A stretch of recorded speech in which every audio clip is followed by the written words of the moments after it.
শুনতে পাচ্ছ? জি ম্যাম, শুনতে পাচ্ছি। হ্যাঁ, কেটে গিয়েছিল তাই না? জি ম্যাম। আচ্ছা, আমাদের মোট শক্তি চাহিদার 65%ই আসে হচ্ছে এই কার্বোহাইড্রেট থেকে। আমার স্ক্রিন কি দেখা যাচ্ছে? শেয়ার যে দিয়েছিলাম আমি দেখতে পাচ্ছি না। আর কেউ কি দেখতে পাচ্ছি স্ক্রিন? না ম্যাম, ম্যাম, দেখতে পাচ্ছি। স্লাইড দেখতে পাচ্ছ? না ম্যাম, আচ্ছা, তাহলে চলে গিয়েছে। এখন আপনাকে দেখা যাচ্ছে। আচ্ছা, হ্যাঁ।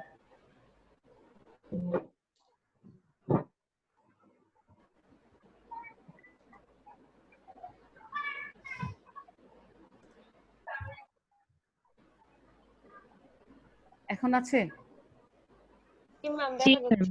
ওকে, হ্যাঁ।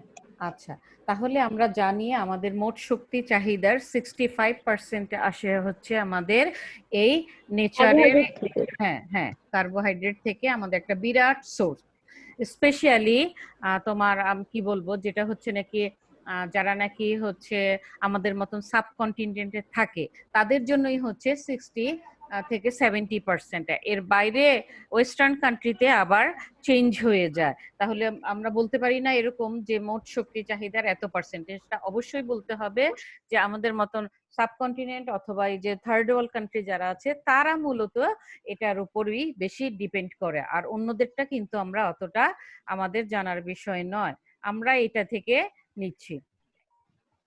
আচ্ছা, তারপরে আসো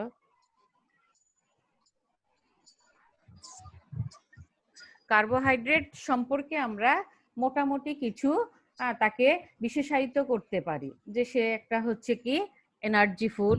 হ্যাঁ, যতটুকুনি এনার্জি আসে আমাদের আসে হচ্ছে কি 4 কিলো ক্যালোরি, তাই না, পার গ্রাম। যতটুকুনি আসে, যেহেতু 65% বেশিরভাগ নিচ্ছি, সুতরাং অনেকটাই তো চলে আসছে। আচ্ছা, এক্সপেন্স কম, অ্যাভেলেবেল বেশি, এবং ডাইজেশনটাও এটা আমাদের জন্য খুবই ভালো, রাদার দেন ফ্যাট অর কি বলবো প্রোটিন, তাই না, rather than fat or protein. সেই তুলনায় আমরা খুব ইজিলি এটাকে ডাইজেস্ট করতে পারি। এর হচ্ছে কিছু জেনারেল ফর্মুলা বা মলিকুলার ফর্মুলা বন্ধ করছো? CnH2nOn, এবং এটা আমাদের খাবারে খুব ভালোভাবেই ছড়িয়ে থাকে। মোটামুটি এই সম্পর্কে আমাদের টুকটাক কিছু আমরা ধরে নিলাম যে কার্বোহাইড্রেট বলতে খুব সংক্ষেপে তুমি কি বোঝো, কার্বোহাইড্রেটকে তুলে ধরো, তোমার ভাষায় তুমি এটাকে বর্ণনা করো, ডেফিনিশন নয়।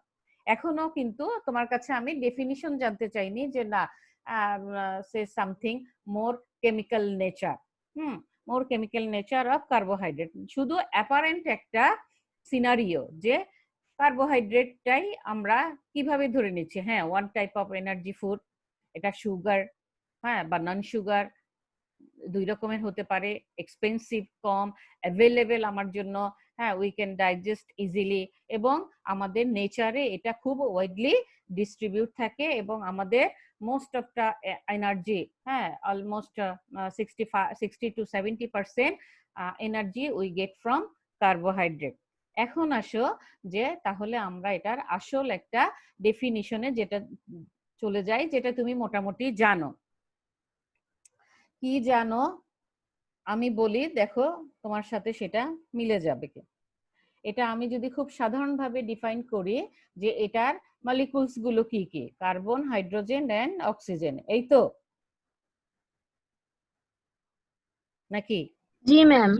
কার্বন, হাইড্রোজেন আর অক্সিজেন, যেখানে হাইড্রোজেন আর অক্সিজেনের রেশিও হচ্ছে 2:1, বিধায় এটাকে বলা হয় হচ্ছে কি কার্বোহাইড্রেট বা হাইড্রেট অফ কার্বন, যেহেতু পানি হচ্ছে 2:1 হাইড্রেট অফ কার্বন বা কার্বোহাইড্রেট। কিন্তু যখন নাকি কার্বোহাইড্রেট নিয়ে আরো বেশি তোমার রিসার্চ হচ্ছে যে এত বড় একটা আমার ফুড সোর্স, সুতরাং এটা সম্পর্কে আমাদেরকে আরো ভালো জানতে হবে। শুধু এতটুকুন জানার মধ্যে আমরা সীমাবদ্ধ থাকবো না। যখন নাকি এই কেমিস্ট্রি নিয়ে ব্যাপক গবেষণা চালানো হচ্ছে, তখনই দেখা গেল যে না, এই ডেফিনিশনে আর আটকে থাকা যায় না। কারণ কি, যখন নাকি রিসার্চ হলো তখন দেখা গেল যে তোমরা এটা ফার্স্টে দেখেছো অনেক অনেক আরো অনেক প্রোডাক্ট আছে যেগুলো তুমি কার্বোহাইড্রেটেই পড়েছো, যেমন ধরো হাইলিউরিনিক অ্যাসিড পড়েছো, কন্ড্রয়টিন সালফেট পড়েছো, বিভিন্ন রকমের অ্যামাইনো সুগার পড়েছো না? এরকম লট অফ প্রোডাক্ট আছে যেগুলো কিনা হ্যাঁ সাপোর্টিং প্রোডাক্টস অফ কার্বোহাইড্রেট। সুতরাং এই এত বড় একটা কিংডমকে শুধু এই তিনটা হ্যাঁ কম্পোনেন্টের মধ্যেই বেঁধে রাখা আর যাচ্ছিল না, যে অনলি কার্বন, হাইড্রোজেন আর অক্সিজেন। দেখা গেছে যে এই প্রোডাক্ট গুলো তাহলে কিভাবে আসছে? কন্ড্রয়টিন sulphate, hyaluronic acid, heparin, very much important for our health. হ্যাঁ, তখন দেখা গেল যে না এই ডেফিনিশন থেকে আমরা বেরিয়ে যাই, এবং অর্থাৎ দেখা যাচ্ছে নাইট্রোজেন আছে, সালফার আছে, হ্যাঁ এরকম অনেক কম্পোনেন্ট ঢুকে যাচ্ছে। তখনই কিন্তু যে সেই যে হাইড্রেটস অফ কার্বন, আমারও মনে আছে ছোটবেলায় এভাবেই শিখতাম, কার্বন, হাইড্রোজেন আর অক্সিজেনের সমন্বয়ে গঠিত জৈব যৌগকে কার্বোহাইড্রেট বা শর্করা বলে। কিন্তু পরবর্তীতে যখন নাকি এই নিউট্রিশন নিয়ে পড়াশোনা করতে এসেছি তখন দেখা গেল যে না, ভিউ অনেক চেঞ্জ হয়ে যাচ্ছে, এখানে তো ডিটেইলস অনেক অনেক অনেক কিছু। তারই একটা আমাদের প্রথম সিনারিও যে আমরা এটাকে তখন বলে ফেললাম যে না, এটাতে দেখা যায় হচ্ছে কি প্রচুর হাইড্রোক্সিল গ্রুপ আছে, অর্থাৎ এটাকে বলা যেতে পারে পলিহাইড্রোক্সি অ্যালকোহল, বলা যেতে পারে না? এত এত হাইড্রোক্সিল গ্রুপ, তার সাথে কার্বন, হাইড্রোজেন, নাইট্রোজেন, সালফার। তো এতগুলি যদি হাইড্রোক্সিল গ্রুপ থাকে তাহলে সেটাকে পলিহাইড্রোক্সি অ্যালকোহল বলা যেতে পারে। কিন্তু না, আবার পলিহাইড্রোক্সি অ্যালকোহল বলেও থেমে থাকা যাচ্ছে না, কারণ দেখা যায় যে তার মধ্যে আবার বিভিন্ন ফাংশনাল গ্রুপ সে কন্টেইন করছে। বিভিন্ন ফাংশনাল গ্রুপ কন্টেইন করার কারণে কিন্তু দেখা যায় তাকে যখন নাকি বায়োকেমিক্যাল ফাংশনে ফালানো হয়, অথবা তাকে নিয়ে যখন নাকি ল্যাবে বিভিন্ন রকম কেমিক্যাল রিয়েকশনে রিসার্চ করা হয়, তখন দেখা যায় সে বিভিন্ন রকমের কালার চেঞ্জ করছে এবং বিভিন্ন রকমের রিয়েকশন এক একটা প্রোডাক্ট ভিন্ন ভিন্ন ভাবে দিচ্ছে। তখনই কিন্তু বোঝা গেল যে না, যদিও সে পলিহাইড্রোক্সি অ্যালকোহল, কিন্তু না, তার মধ্যে ডিফারেন্ট ডিফারেন্ট কিছু ফাংশনাল গ্রুপ রয়েছে, যার কারণে তার এই ভ্যারাইটি অফ এই যে একটা প্রোডাক্ট আছে, এক একজন এক এক রূপ ধারণ করে। আচ্ছা, এই অবস্থা যখন দেখা গেল তখন দেখা গেল যে হ্যাঁ, তাহলে একে আমরা তাহলে কি বলতে পারি, যে সুতরাং যেহেতু এর মধ্যে functional group, very special functional group খুবই কমন পাওয়া যাচ্ছে, অ্যালডিহাইড আর কিটোন, হাইড্রোক্সিল গ্রুপ যুক্ত অ্যালডিহাইড আর কিটোন পাওয়া যাচ্ছে, এবং এদের এদের দ্বারা বিভিন্ন রকমের প্রোডাক্ট পাওয়া যাচ্ছে। তাহলে এই প্রোডাক্ট গুলোকে আমরা কি করব? তখন এই প্রোডাক্ট গুলোকে না প্রোটিনে ফেলা যাবে না ফ্যাটে ফেলা যাবে, তখন এদেরকে কি করা হলো, কম্পাইল করে এই সেক্টরেই দিয়ে দেওয়া হলো, অর্থাৎ কার্বোহাইড্রেট গ্রুপেই তাদেরকে ফেলা হলো। যখন তাদেরকে এই সব ফাংশনাল গ্রুপের উপর ডিপেন্ড করে, হ্যাঁ hydroxyl group, aldehyde group, ketone group, acid group, হ্যাঁ অ্যামাইনো গ্রুপ, হ্যাঁ এরকম নানান যখন গ্রুপ চলে আসছে, তখন যখন তাকে এই আলাদা একটা সেক্টরে ফেলে দেওয়া হলো, অন্য কোথাও নেওয়া যাচ্ছে না, তখন আর তার সংজ্ঞাটাকে আমরা চেঞ্জ করে আমাদের সুবিধা মতো বলে ফেলছি যে না, now we can define carbohydrate as polyhydroxy aldehyde and ketone and their derivative, তাই না? হাইড্রোক্সিল, বহু হাইড্রোক্সিল মূলক যুক্ত অ্যালডিহাইড বা কিটোন এবং এদের সমন্বয়ে গঠিত বিভিন্ন রকমের ডেরিভেটিভস বা পলিমার, তাই না? এই হচ্ছে আমার জন্য স্ট্যান্ডার্ড একটা ডেফিনিশন দাঁড়িয়ে যায়। তারপরেও আরো যখন নাকি পড়াশোনা করা হলো তখন দেখা গেল যে না, এরা আরো কিছু ক্যারেক্টারিস্টিক্স তারা ধারণ করে, যেমন ওদের মধ্যে আরো একটি গ্রুপ থাকে, যেটাকে বলা হয় হচ্ছে free sugar group. Free sugar group, এটা কি তোমরা পড়েছো? মুক্ত না ম্যাম, হুম না ম্যাম, না ম্যাম, এটা পড়েছি। আচ্ছা, আমরা অ্যালডিহাইড জানি, আমরা কিটোন জানি, সুগার, নন সুগার না ম্যাম? হ্যাঁ না, ফাংশনাল গ্রুপ আমরা না এর ম্যাম কোনটা জানি, যে বলি। কার্যকরীমূলক, তুমি হাইড্রোক্সিল গ্রুপ জানো, তুমি অ্যালডিহাইড গ্রুপ জানো, তুমি কিটোন গ্রুপ জানো, তাই না? আরো ফার্দার বিভিন্ন গ্রুপ থাকতে পারে, কিন্তু তাছাড়াও ওর বেসিক, ওর কি বলবো, স্কেলিটনে ওর বেসিক কিছু বৈশিষ্ট্য আছে, ওর বডিতে বেসিক কিছু বৈশিষ্ট্য আছে, যে প্রত্যেকটা কম্পাউন্ডই প্রোডাক্টই হচ্ছে কি করবে, তার মধ্যে অবশ্যই একটি ফ্রি সুগার গ্রুপ থাকবে, বা মুক্ত, বাংলা যেটাকে বলা হয় মুক্ত চিনিমূলক। যদি এই স্টাইলে সে কম্বাইন করতে না পারে তাহলে কিন্তু আবার সে কার্বোহাইড্রেট হিসেবে ট্রিট হবে না। এবং এরা যখনই কোনো এককভাবে তো আর থেকে যাবে না, যে একটা গ্লুকোজই থেকে গেল, একটা ফ্রুক্টোজ হিসেবেই থেকে গেল, এবং it will be treated as carbohydrate. No, not that. কারণ এটা হচ্ছে কি পলিমার, সে অবশ্যই অন্য কোনো কম্পোনেন্টের সাথে যুক্ত হবে। বডিতে যখনই সে কোনো কমপ্লেক্স কন্ডিশনে যাবে, সে শুধু একটা সুগার আর একটা সিঙ্গেল সুগার হিসেবে থাকবে না, অবশ্যই সে অন্য কোনো সুগার অথবা নন সুগারের সাথে যুক্ত হবে, যেগুলি আমি পাচ্ছি আমার জন্য হেপারিন, আমার জন্য কনড্রোটিন সালফেট, ইভেন আমার ব্রেইনে আছে আরো নানান কিছু, যেগুলো আমরা একে একে জানতে পারবো। তাহলে কি হয় যে এটাকে আর কিন্তু তুমি ওভাবেও রেখে দিতে পারছো না যে polyhydroxy aldehyde, polyhydroxy ketone and their derivative. কারণ স্কেলিটনের মধ্যে যদি এই ফ্রি সুগার গ্রুপ না থাকে তাহলেও সে কার্বোহাইড্রেট হতে পারছে না। এবং সে যখন নাকি সে এককভাবে থাকতে পারছে না, সে যখন নাকি সুগার অথবা নন সুগারের সাথে যুক্ত হবে, সে অবশ্যই কি করবে, একটা বন্ডিং এর মাধ্যমে যুক্ত হবে, একটা কি বন্ডিং এর মাধ্যমে যুক্ত হবে।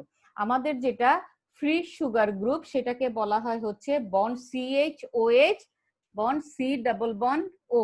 আমার এটা কি দেখা যায় ক্যামেরায়? দেখো তো, দেখা যাচ্ছে। Bond CH-OH, bond C-O। This is free sugar group. দেখতে পাচ্ছ? প্রত্যেকটি কার্বন বা কার্বোহাইড্রেট স্কেলিটনে তার যে স্ট্রাকচার, চেইন স্ট্রাকচার বা সাইক্লিক যেটাই বলো, তার এই অংশটা অবশ্যই থাকতে হবে। বন্ড CH-OH, বন্ড C-O, এটাকেই বলা হয় হচ্ছে কি ফ্রি সুগার গ্রুপ। অ্যাটলিস্ট একটা অবশ্যই থাকতে হবে, না হলে সে কার্বোহাইড্রেট হচ্ছে না। তাহলে আমরা ডেফিনিশন পেয়ে গেলাম, তাই না? প্রাক যুগ থেকে আমরা এখন বর্তমান সময়ে চলে এসেছি। ওকে ম্যাম, আমাদেরকে যদি এখন কার্বোহাইড্রেটের ডেফিনেশন দিতে বলে তাহলে মানে কোনটা দিব আমরা? কোনটা দিবে? তুমি একদম যেটা লেটেস্ট সেটাই দিবে, পেছনে তুমি তাকাবে না, তুমি দিবে যেটা লেটেস্ট সেটাই। আর আমি যেটা তোমাকে বলেছি, চিনিমূলকের কথা উল্লেখ করতে হবে। হ্যাঁ তুমি লিখতে পারবে, কোনো অসুবিধা নাই, তুমি লিখতে পারবে যে it's contains at least one free sugar group. এটা হচ্ছে তার একটা বৈশিষ্ট্য। আমি একটা সংজ্ঞা দাঁড় করিয়েছি, দেখো এই যে দেখো লেখা আছে functional groups present include hydroxyl group. তাহলে ফাংশনাল গ্রুপ তো তার অ্যালডিহাইড কিটোন তুমি পেয়ে গিয়েছো। ঠিক তেমনি এরকম করে একটা, হ্যাঁ কি বলে এগুলোকে, কি যেন বলে, সিম্বল দিয়ে তুমি একটা দিয়ে দিবে যে ফ্রি সুগার গ্রুপ। ঠিক আছে, ফ্রি সুগার গ্রুপ কোনটা? CH-OH, C-O, ঠিক আছে। তারপরে OSC ইন্ডিকেট সুগার, এটা তো সাধারণ, এটা না দিলেও চলবে, তুমি দিয়ে দিবে যে যখনই সে কোনো বাইন্ড করে with any sugar or non sugar, হ্যাঁ, it binds each other with glycosidic bond. তাহলে কার্বোহাইড্রেটে উপস্থিত বন্ডের নাম আমরা জানি কি? Glycosidic bond. ওকে, আচ্ছা, তাহলে ডেফিনিশন তো ক্লিয়ার?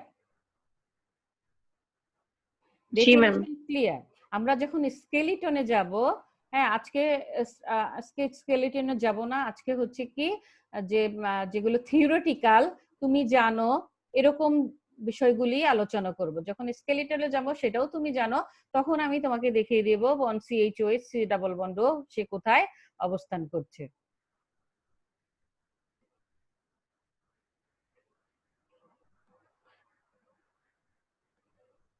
আচ্ছা, আমরা জানি খুব ব্ল্যাঙ্কলি, আমরা জানি কার্বোহাইড্রেট প্রোভাইডস এনার্জি, তাই না? কার্বোহাইড্রেটস প্রোভাইডস এনার্জি, কিন্তু দেখো fibre it also carbohydrate, but do not provide energy. তোমাকে হচ্ছে কি ডিফারেন্ট ডিফারেন্ট বিষয়গুলো কি করে রাখতে হবে, পিক করে রাখতে হবে। Fibre, dietary fibre also carbohydrate but they can not provide any energy. তুমি আর কি যত কিছুই বলতে চাও, চোখ বন্ধ করে সবকিছুই বলে ফেলতে পারবে না যে না, হ্যাঁ আমি ড্যাম শিওর যে ব্ল্যাঙ্কলি যেটা বলা হয় যে না এটা এটাই কনফার্ম, কিন্তু তারও কিন্তু এক্সেপশন আছে। এখন exception is always not example, কিন্তু এই সকল ক্ষেত্রে যে এক্সেপশন গুলো আছে সেগুলি ভেরি মাচ ইম্পর্টেন্ট। এগুলো তোমাকে অবশ্যই কি করতে হবে, মাথায় রাখতে হবে। যে আমি তোমাকে, তুমি আমাকে বললে যে কার্বোহাইড্রেটস, ধরো তোমাকে আমি জিজ্ঞেস করছি যে কার্বোহাইড্রেটের কতগুলো বৈশিষ্ট্য, ক্যারেক্টারিস্টিক্স তুমি বলো। তো আমি যেমন উপরে তখন দিয়েছিলাম যে ক্যারেক্টারিস্টিক্স গুলো প্রোভাইডস এনার্জি 4 কিলো ক্যালোরি, হ্যাঁ। এখন যদি তখন আমি বলি যে না, আমার কাছে ইনফরমেশন আছে সবসময় সে এনার্জি প্রোভাইড করতে পারে না কোনো কোনো কম্পোনেন্ট, তখন তোমার ব্রেন কিভাবে কাজ করবে? ঠিক আছে, তখনই হচ্ছে এটাই চট করে পিক করে ফেলা যে হ্যাঁ যা হওয়া সত্ত্বেও কিন্তু এইটা আবার আমি খুব ইজিলি বলে দিচ্ছি যে নেচারে থাকে, কিন্তু না, আবার কোথাও কোথাও আমার অ্যানিমেল কিংডমে ছড়িয়েই আছে। এরকম ভাবে কিন্তু ব্যাপারটা বের করে নিতে হবে তোমাকে পড়াগুলো। আচ্ছা, আমরা মোটামুটি এই পর্যন্ত হয়ে গেল। আমরা আবার কিছু সাধারণ আলোচনায় যাই, যেটা আমরা হচ্ছে কি ক্লাসিফিকেশন। আচ্ছা, এই ক্লাসিফিকেশনটা হচ্ছে কি অ্যাকর্ডিং টু কম্পোজিশন। তো কম্পোজিশন ছাড়াও অ্যাপারেন্টলি, হ্যাঁ, যে টেস্ট করে, হ্যাঁ, যে টেস্টিং এর উপর ডিপেন্ড করেও কিন্তু কার্বোহাইড্রেটকে ইজিলি আইডেন্টিফাই করা যায়। সুগার এন্ড নন সুগার, ধরো তোমাকে পাউডার দেওয়া হলো, যদি কোনো পাউডার টেস্ট করে দেখা যায় এটা কি সুইট টেস্ট, তাহলে এটা কার্বোহাইড্রেট। ঠিক আছে, আর যখনই দেখবো যে না সুইট টেস্ট না, তাহলে তুমি কি বলবে যে না এটা কার্বোহাইড্রেট না। কিন্তু এখানেও তুমি বলতে পারবে না যে না এটা কার্বোহাইড্রেট নয়, কারণ কি কার্বোহাইড্রেটের মধ্যেই আবার টেস্টের উপর বা স্বাদের উপর ডিপেন্ড করে কার্বোহাইড্রেটকে দুই ভাগে ভাগ করা যায়, sugar and non sugar. Sugar গুলি আমি ইজিলি বলে ফেলতে পারবো মনোস্যাকারাইড আর ডাইস্যাকারাইড গুলো, কিন্তু পলিস্যাকারাইড কিন্তু তোমার কি সুগার কি, এগুলো কিন্তু নন সুগার। সুগার। ঠিক আছে, যে ব্যাপারগুলো কিন্তু এরকম। আমি সবসময় বলে যাচ্ছি কার্বোহাইড্রেট মিষ্টি স্বাদযুক্ত, হ্যাঁ, কিন্তু আবার বললাম যে না এই পাউডারটা যেহেতু মিষ্টি স্বাদ দিচ্ছে না আমাকে, টেস্টে আমি সুইট টেস্ট পাচ্ছি না, সুতরাং এটা নন কার্বোহাইড্রেট না, সেক্ষেত্রেও বলা যাবে না। অর্থাৎ আমাকে তখন আবার পরীক্ষা নিরীক্ষা টেস্টিং এর মাধ্যমে কনফার্ম হতে হবে যে না এটা আসলেই হ্যাঁ কার্বোহাইড্রেট না অন্য কোনো কম্পাউন্ডের পাউডার দেয়া হয়েছিল। ব্যাপারটা এরকম। আচ্ছা, আমি যদি কম্পোজিশন ধরি, তাহলে কম্পোজিশনের উপর ডিপেন্ড করে কার্বোহাইড্রেটকে 3 ভাগে ভাগ করা হচ্ছে। কয় ভাগে? 3 ভাগে। সিঙ্গেল সুগার ইউনিট, তারপরে হচ্ছে তোমার more than single and poly sugar unit. হ্যাঁ, আমরা এখানে ডাইস্যাকারাইড আগেই বলবো না, আমরা অলিগোস্যাকারাইড দিয়েই যাব। স্যাকারাইড বা স্যাকারিন গ্রুপের উপর ডিপেন্ড করেই হচ্ছে এটা 3 ভাগে বিভক্ত। স্যাকারাইড বা স্যাকারোন, যার অর্থ কি, অর্থ কি স্যাকারাইড বা স্যাকারোন, ইটস এ গ্রিক ওয়ার্ড। এর অর্থ কি? মিষ্টি স্বাদযুক্ত, অত্যাধিক মিষ্টি, মিষ্টি স্বাদ। হ্যাঁ, স্যাকারিন এর উপর ডিপেন্ড করে স্যাকারাইড, অর্থাৎ যে স্যাকারাইড গ্রুপ একটা সে মনো, যে একের অধিক সে অলিগো, যে বহু সেই হচ্ছে আমার পলি। আমরা অলিগোর মধ্যেই ডাই ট্রাই আর টেট্রাতে চলে গিয়েছি। আচ্ছা, এখানেও একটা আমি ক্লাসিফিকেশন রেখেছি আরেকটু অন্যভাবে, তাই না? এগুলো তুমি সবই জানো, তাই না? যেটা এখানে ডাই দেখাচ্ছে, আমি এখানে ডাই না দেখিয়ে অলিগো দেখিয়েছি, তুমি এখানে অলিগোটা দিবে। ধরো এভাবে যে তুমি প্রেজেন্ট করতে চাও ক্লাসিফিকেশন সিনারিও, তাহলে যে জায়গাটায় আমার ডাই লেখা আছে সেই জায়গাটায় তুমি অলিগো দিবে। অলিগো দিয়ে টেনে এনে ডাই ট্রাই টেট্রা। তো এরা যেরকম সুন্দর করে এক্সাম্পলও দিয়ে দিয়েছে, তুমি ঠিক সেভাবে বক্সের মধ্যে এক্সাম্পলটা দিয়ে দিবে ডাই ট্রাই টেট্রা।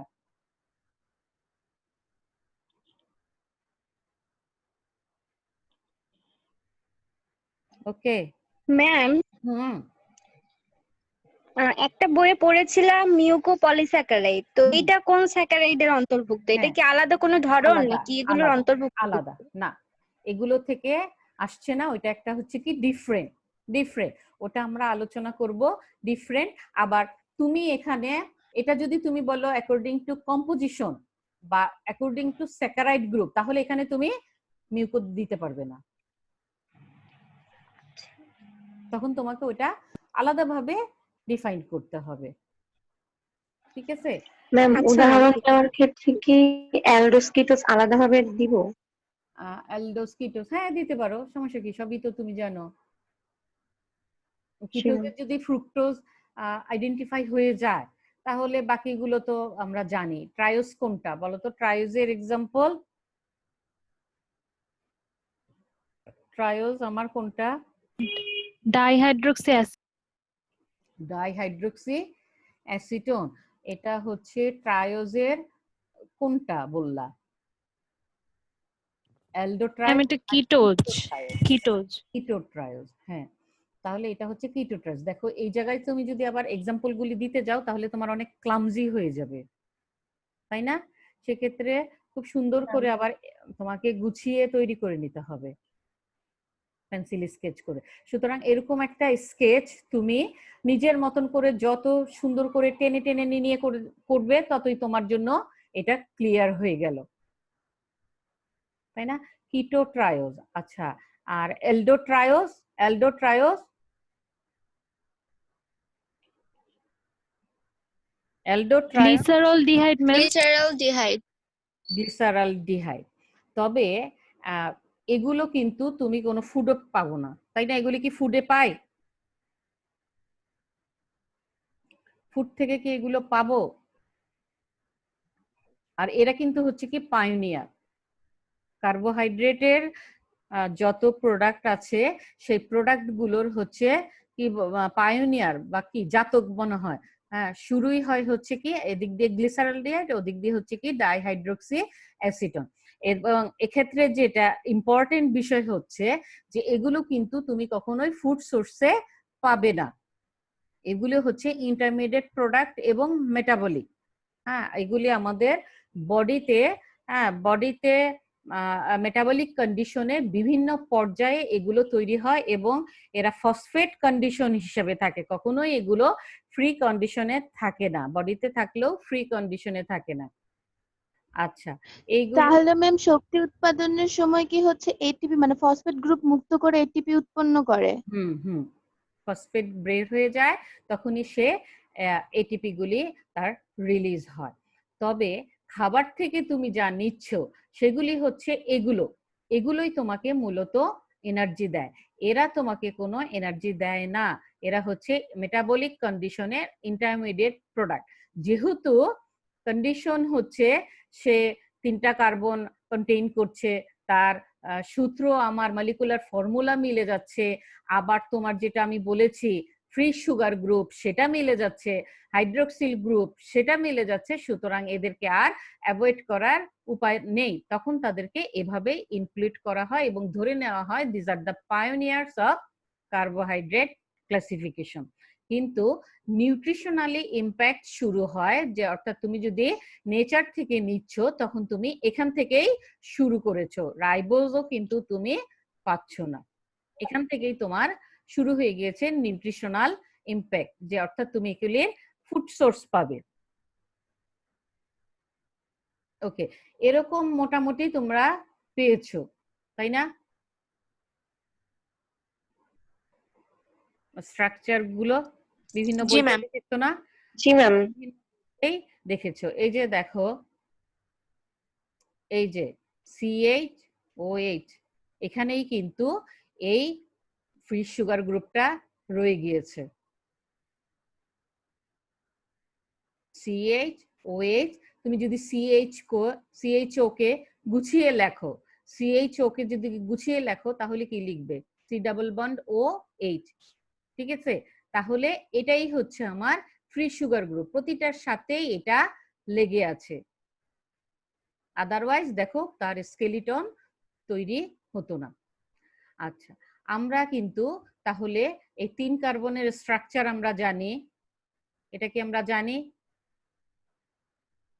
দেখো CHOH C double bond O। তাহলে তোমাকে কিন্তু ডাইহাইড্রোক্সি অ্যাসিটন সেটার স্ট্রাকচারও শিখতে হবে। তুমি দেখো এখান থেকে কোন কোন স্ট্রাকচার গুলো, হ্যাঁ, তোমার হচ্ছে স্ট্রেট লাইন স্ট্রাকচার কোনগুলো তোমার জন্য ইম্পর্টেন্ট জানা থাকতেই হচ্ছে।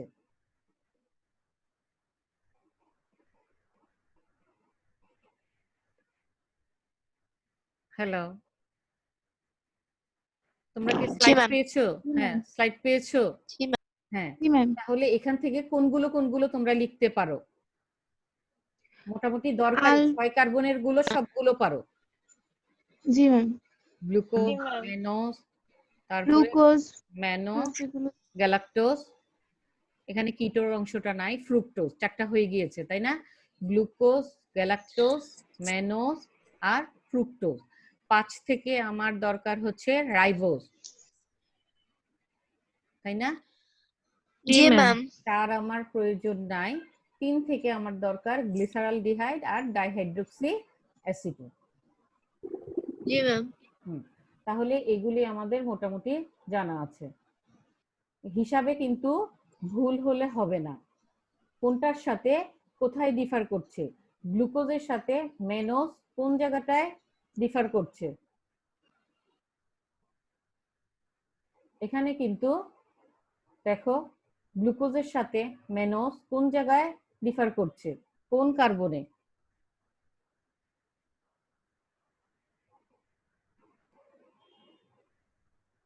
সেকেন্ড কার্বনে।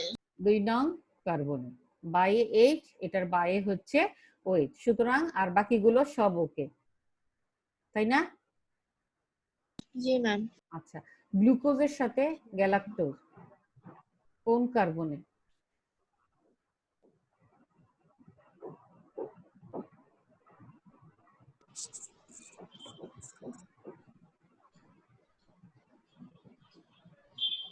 তিন নং কার্বনে। 3 নং কার্বনে। আচ্ছা, তাহলে এখান থেকে আমাদের এগুলো হয়ে গিয়েছে তাই না? আচ্ছা, 1 2 3।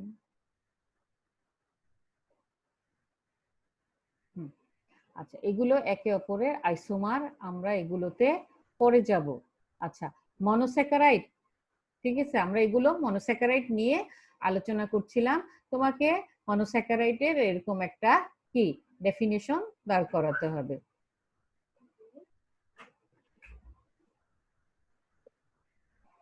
তাই না? এক লাইনে লিখে বসো না, একটু, যে কি একটি মাত্র শর্করা গ্রুপ নিয়ে গঠিত শর্করাকে নাকি মনোস্যাকারাইড বলে, তাই না? এরকম করে লিখে দিও না।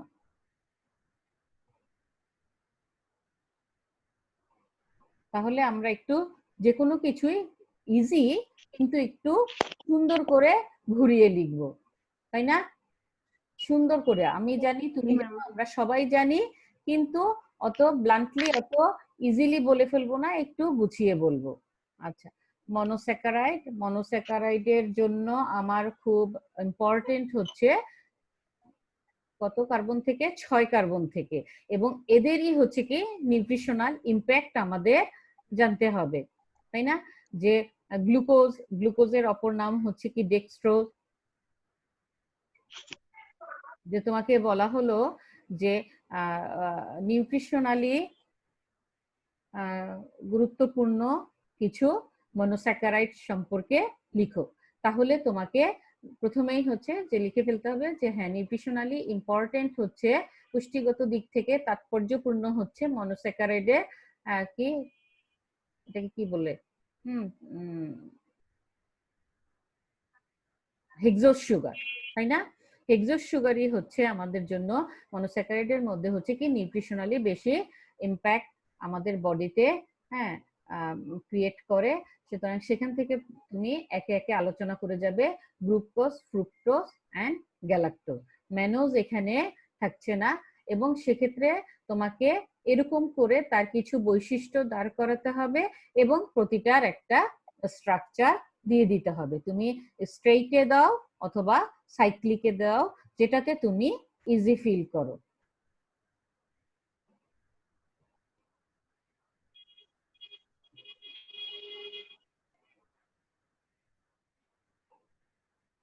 তাই না? এই হচ্ছে আমাদের একটা সাইক্লিক ফর্ম। আর তোমার স্ট্রেট তুমি যেভাবে দিতে পছন্দ করো একটা দিয়ে দিলে। তাহলে আমরা এরকম আমরা কোনগুলো করে ফেললাম? গ্লুকোজ, ফ্রুক্টোজ আর গ্যালাক্টোজ, এগুলো সম্পর্কে তুমি আলোচনা করবে। আচ্ছা, এই অংশ থেকে আমরা আরো কিছু আলোচনা করতে পারি, কি যে রিডিউসিং সুগার, নন রিডিউসিং সুগার, এটা তোমরা পড়েছো। তাহলে এখান থেকে তোমার রিডিউসিং সুগার কোনটা, নন রিডিউসিং সুগার আছে কিনা সেটা তুমি বলতে পারো। তবে মনোস্যাকারাইড কি নন রিডিউসিং হয়? মনোস্যাকারাইড কি নন রিডিউসিং হয়? বলো তো। বিজারক শর্করা।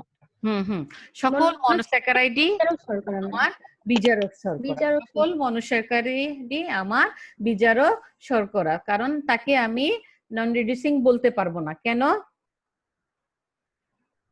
কেন ম্যাম মুক্ত হচ্ছে সুগার মূলকটা হ্যাঁ, থাকে আর কি। সুগার মূলকটা মুক্ত নয়, সুগার মূলক মুক্ত না। কোনটা মুক্ত বলো? অ্যালডিহাইড আর কিটোন মূলক। ফাংশনাল গ্রুপগুলো তার ফ্রি আছে, এবং যার কারণে সে রাসায়নিক বিক্রিয়ায় অংশ নিতে পারে। ঠিক আছে? যে রাসায়নিক বিক্রিয়ায় যদি অংশ নেয়, এক একজন এক এক রকমের রিয়াকশন দেখাবে, যে ও এটার কালার চেঞ্জ করে দিচ্ছে, ও ওটার কালার চেঞ্জ করে দিচ্ছে, সুতরাং এটা এটা, কারণ তার এই গ্রুপটা ফ্রি আছে। অ্যালডিহাইড গ্রুপের কারণে সে যে রিয়াকশন গুলো দেখাবে, কিটোন গ্রুপের জন্য সে সেই রিয়াকশন গুলো অবশ্যই দেখাবে না। আবার কিটোন তার নিজের গ্রুপের জন্য যেটা দেখাবে, অ্যালডিহাইডের জন্য সেটা আবার দেখাবে না। তো যাই হোক, এভাবে তখন আমরা বলতে পারবো যে হ্যাঁ, তারা রাসায়নিক বিক্রিয়ায় খুব ইজিলি কি করতে পারে, পার্টিসিপেট করতে পারে, তাই তারা রিডিউসিং। আচ্ছা, নন রিডিউসিং আমরা আর মনোস্যাকারাইডে পাচ্ছি না। তাহলে মনোস্যাকারাইড থেকে আমাদের আলোচনা কিন্তু আমরা অনেকটাই পেয়ে গিয়েছি না? বলো তো একে একে, যে তুমি এখান থেকে কি কি পিক আপ করতে পেরেছো? অনেক কিছুই এখান থেকে আমি বের করতে পারি, অনেক কিছু, কিন্তু অনেকগুলো স্লাইড মানে অল্প অল্প স্লাইড হোক, কিন্তু চলে গিয়েছে কিন্তু অনেক বিষয়বস্তু। Very very basic. বলো তো কুইক।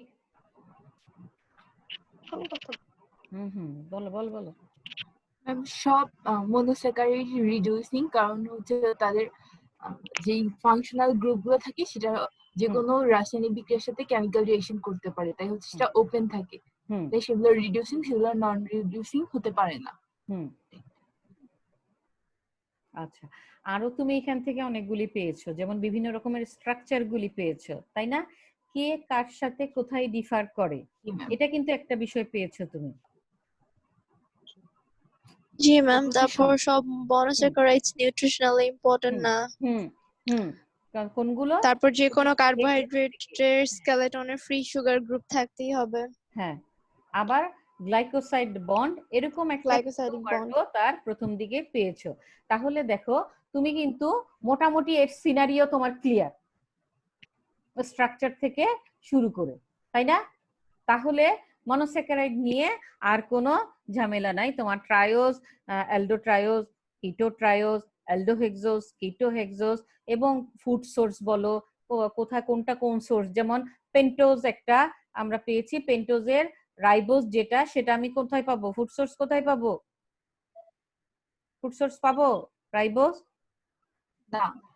না, পাবো না তো, কারণ সে কোথায়, সে হচ্ছে কি অ্যানিমেল বডিতে, সে হচ্ছে জিন ফরমেশনে সাহায্য করে, অ্যাজ ওয়েল অ্যাজ তার মানে হচ্ছে সে কিন্তু প্রোটিন ফরমেশনে সাহায্য করে। তাহলে কিন্তু তুমি এখান থেকে বিভিন্ন দেখো ভ্যারাইটি বের হয়ে গিয়েছে, ভ্যারাইটি কিন্তু বের হয়ে গিয়েছে। হ্যাঁ, তাহলে দেখো এদিক থেকে তোমার আর কোনো সমস্যা আছে কিনা, এটার উপর ডিপেন্ড করে তোমার যাবে ডাই, তোমার যাবে পলি। একটা সাইড ক্লিয়ার হয়ে গেল, তার মানে তুমি চোখের পলকে তুমি বুঝতে পারছো যে আমার পুরোটা অংশ কিন্তু এভাবেই আছে।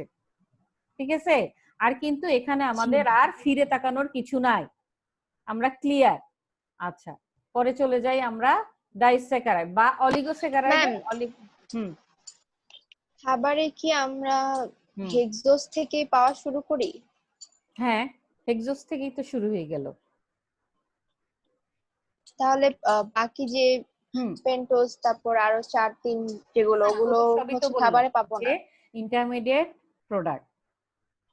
Intermediate product. Ribose, it's a carbohydrate, but it's a animal carbohydrate. Animal bodyতেই সে কি করে, রোল প্লে করে, কারণ ওতে জিন ফরমেশনে যাচ্ছে, ও প্রোটিন ফরমেশনে যাচ্ছে। ঠিক আছে, নিউট্রিশনালি ইম্পর্টেন্ট শর্করা হেক্সোজ দিয়েই শুরু হয়।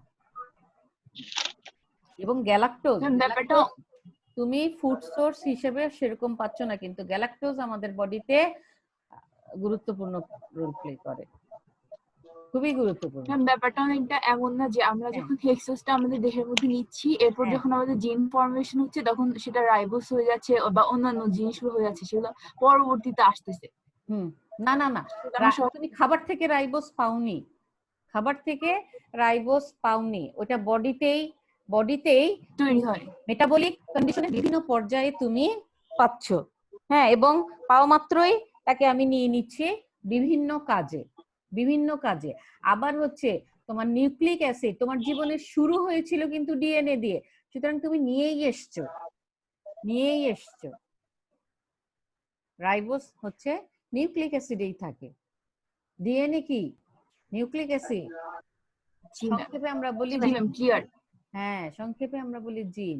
আসলে সে হচ্ছে নিউক্লিক অ্যাসিড, এবং তুমি ওই নিউক্লিক অ্যাসিডই তো হতো না, তোমার প্রাণের শুরুই তো হতো না যদি ডিএনএ না থাকতো, তাই না? আচ্ছা, তাহলে আমরা চলে গেলাম হচ্ছে অলিগো থেকে ইম্পর্টেন্ট হচ্ছে আমার ডাই, তাই না? আচ্ছা, ডাই এর থেকে আমরা এই আলোচনাগুলি আমরা কি জানি? জানি না? আচ্ছা, ডাই এর মলিকুলার ফর্মুলা কত কি? দুইটা মনোস্যাকারাইড যুক্ত হবে। C11H22O। আচ্ছা, যাই হোক, ধরতে পেরেছো, কাছাকাছি গিয়েছো।